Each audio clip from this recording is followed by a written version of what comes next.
Welcome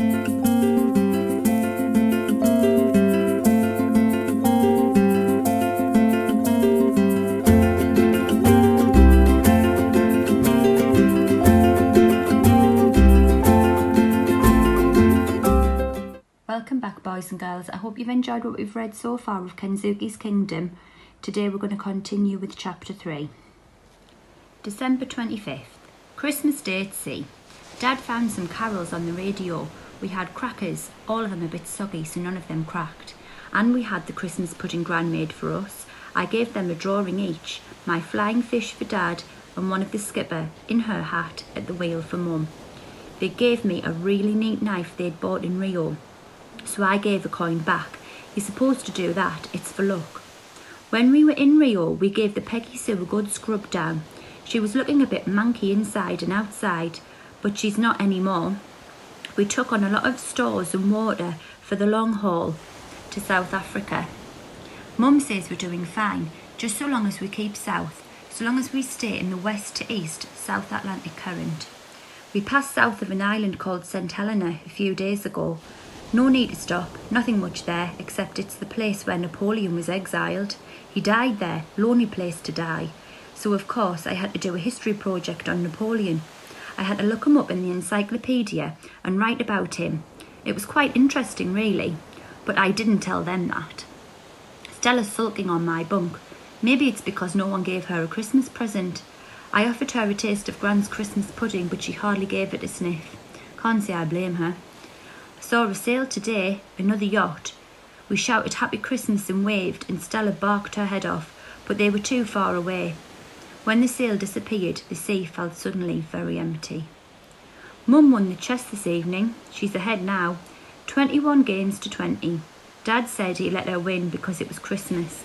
They joked about it, but they both want to win. January 1st, Africa again, Cape Town, Table Mountain.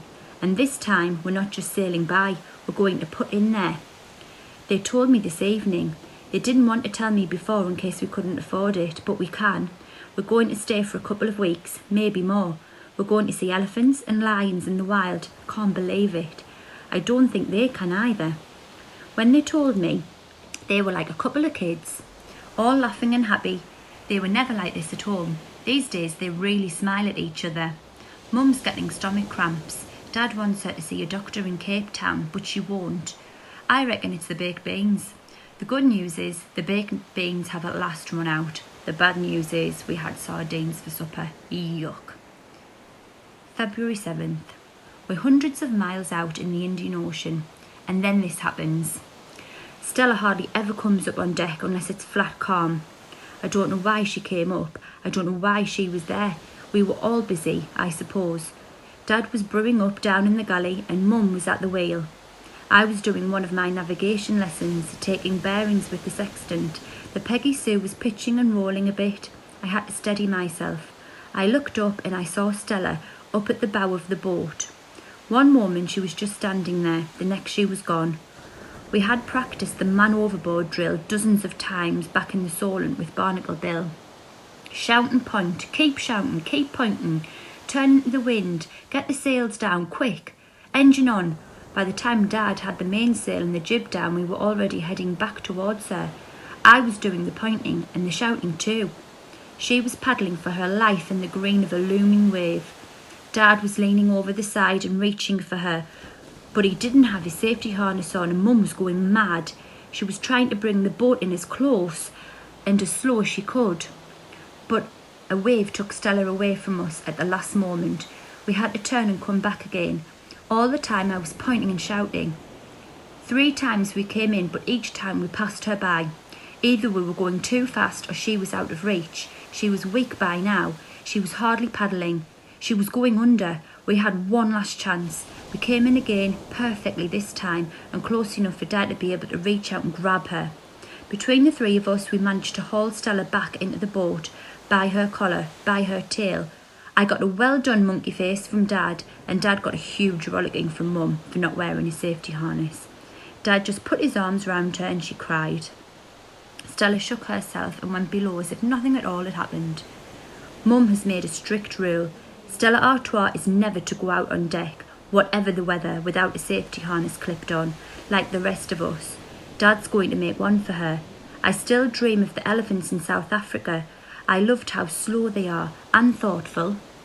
I loved their wise weepy eyes. I can still see those snooty giraffes looking down at me and at the lion cub sleeping with his mother's tail in his mouth. I did a lot of drawings and I keep looking at them to remind me the sun in Africa is so big, so red. Australia next.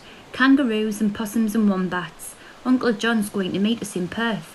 I've seen photos of him, but I've never met him. Dad said this evening he's only a distant uncle. Very distant, Mum said, and they both laughed. I didn't get the joke till I thought about it again when I came on watch. The stars are so bright and Stella was saved. I think I'm happier than I have been all my life. That's it for today, boys and girls. Come back tomorrow for the next part.